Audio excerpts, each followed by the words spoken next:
the power of positive thinking. Let's kick this off with golden...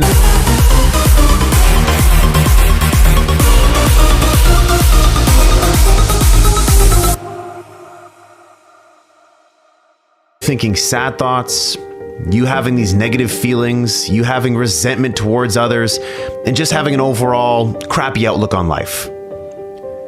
So if you think those things, what do you think is going to happen? You have to force yourself to not think those negative thoughts. Peel says we have to get into the happiness habit by thinking upbeat, cheery thoughts throughout the day. We like to sit and dwell. We like to sit in our own sadness. I don't like to do that, but I just know that sometimes my brain forces me to do that, and I don't know why. So I have to force myself to not do that. I have to put on upbeat music. I have to go do something productive. I have to get in the gym. I have to go hang around friends that are going to make me laugh. And it's tough. At first, it doesn't feel right. It feels like you're forcing it because you are forcing it, but eventually it starts to make you feel better. There are miracles happening all around you. There is beauty all around you. Open your eyes and look. Can you see the sun shining? Great. Can you hear the birds chirping? Great. Can you feel the warmth of the sun on your skin? Awesome. There's simple beauties all around us. If you want to start to feel happy, it starts with you wanting to feel happy.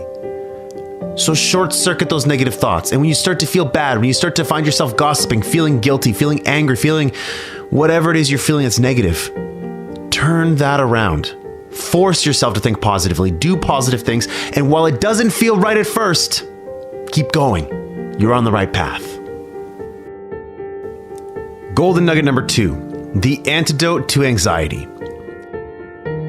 People waste a lot of their time, a lot of their energy fuming and fretting about things that they cannot control. Circle of concern, circle of influence. Focus only on those things in the circle of influence. Everything else in the circle of concern, you can't control. You can't affect that. So move on. Don't allow your mind to just spend time in that space. You're wasting your mind's energy.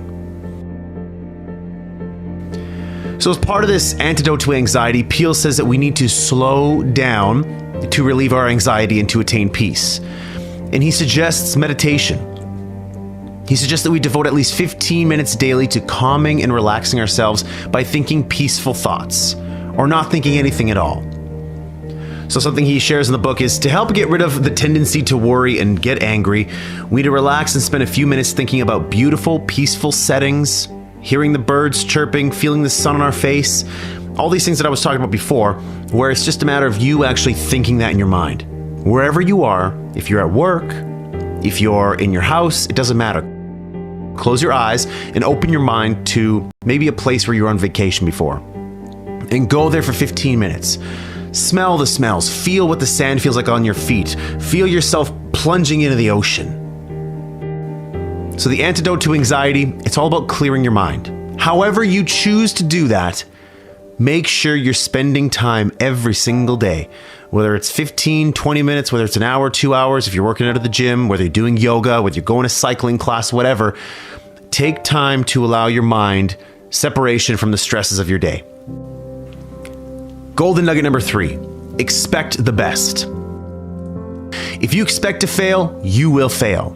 On the other hand, if you expect to win, you will win. So, what seeds are you planting in your mind? Are you planting seeds of positivity or seeds of negativity? Guess what? Your life is going to give you back more of that. Are you planting seeds of, doubt and, I'm not going to make this work, or something bad is going to happen? If you're planting seeds of that, guess what you're going to get? More of that. Start focusing on the positive. Start focusing on how things can go right. And guess what? When things go wrong, say, there's a lesson in that for me.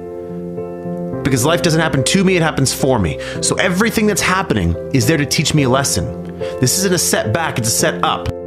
This thing that's really bad, it happened for a reason. I'm going to learn from it and I'm going to get better. Golden nugget number 4, worry not.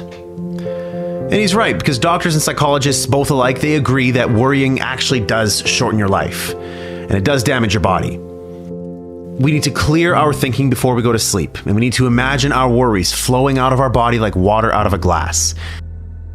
So don't think that my path is the right path. No. This path is good for me. I replaced worry with hope by putting together goals. I put together 3 goals: a financial related goal, a health related goal, and a profession related goal. Something that what I was going to do with my life. And back in the day when I was going through those stresses, I was worrying a lot. I was having a tough time sleeping. I was having chest pains. My heart was palpitating all the time. And I really just could not get, a high level of satisfaction in life. And, if you were saying on a scale of 1 to 8, Ryan, again, 9s and 10s are reserved for very special times in our lives that seldom happen. I was sitting at a 4 consistently, where I would wake up and I'd all of a sudden feel the stresses of the day. I would pass between 3 and 4 all the time. So what I did was to replace that worry, that anxiety, that fear. I built myself a plan that gave me hope, goals that gave me hope, something that got me excited, something that I wanted to work towards, something I wanted to achieve because I knew that if I did, it would get me out of this mess and my life would be better as a result. Golden nugget number 5, problem solving. I had problems that I needed solutions to. I had desires, I had wants, I had dreams, I had goals that I needed a solution to. The Crap Show was a solution. Create Your 8 was a solution. But what I did need to do was take myself out of the busyness of the day and allow my mind to sort of free up and look for inspiration all around me. And know that whatever solution I'm looking for, it's going to come to me. And this is where in this golden nugget in the book where Peele talks about, problem solving, he gives us 10 problem solving techniques, which many of them I believe with.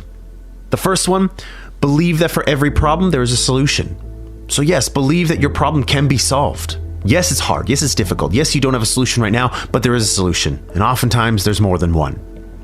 2, try to maintain your serenity as you address a problem. Don't feel anxious. Don't try to get angry and say, I'm not getting this. I don't understand. No. You need to be calm. You need to be hopeful that there's going to be a solution to this problem. Number 3, don't try to force an answer.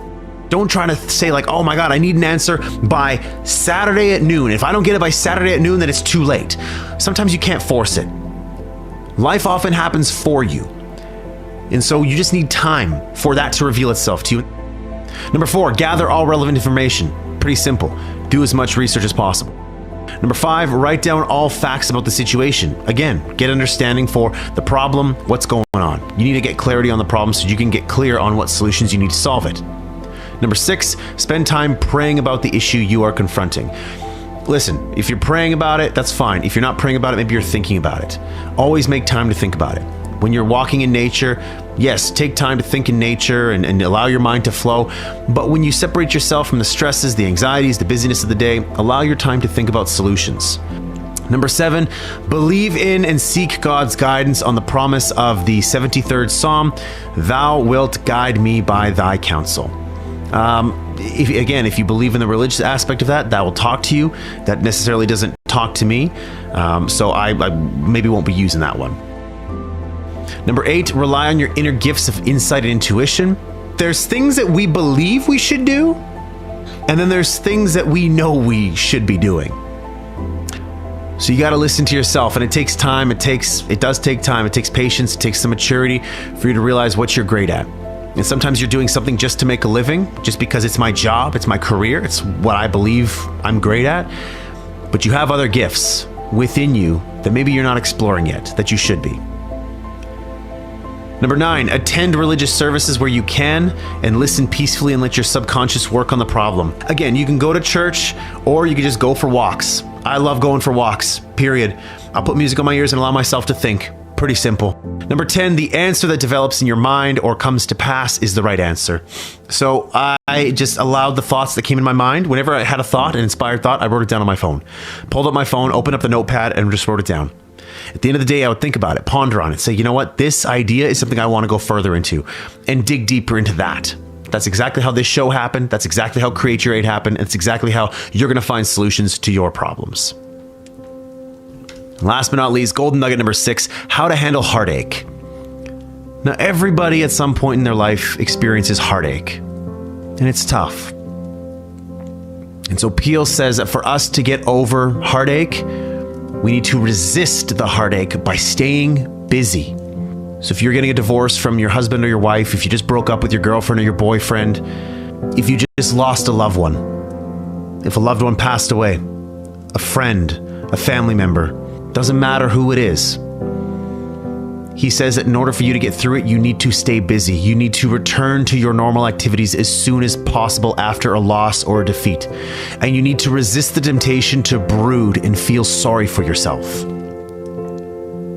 I got to get back to work. I got to get back to my goals, get back in the gym, get back to eating right, get back to hanging out with my friends, my family, listen to the music that I was listening to. We have to return to life. But sometimes we just have to be sad and we have to work our way through it. But the key here is to not allow your mind to dwell on it for too long. That's not handling heartache. That's allowing heartache to take control of you and to win.